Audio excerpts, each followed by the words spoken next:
અરવલ્લી જિલ્લામાં મોટી દુર્ઘટના માલપુરની વાત્રક નદીમાં ડૂબતા 3ના મોત, 3 મૃતદેહોને ખસેડાયા સીએચસી સેન્ટર।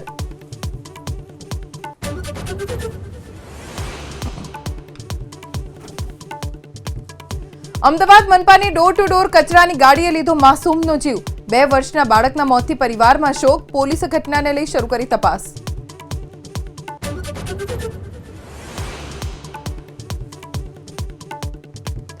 મહેસાણાના વિજાપુરમાં અસામાજિક તત્વો બેફામ, રાતના સમયે ઘરમાં પ્રવેશી મહિલાની છેડતી કરી હુમલો કર્યાનો આરોપ, 5 શખ્સો સામે પોલીસ ફરિયાદ।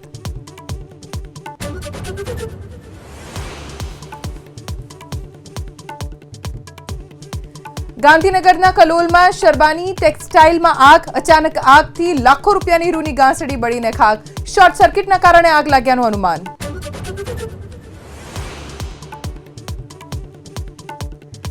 ગુજરાતમાં યોજાનાર રાષ્ટ્રીય અધિવેશન માટે કોંગ્રેસે 18 કમિટીની કરી જાહેરાત, વરિષ્ઠ નેતાઓની સાથે યુવાનોને પણ સ્થાન।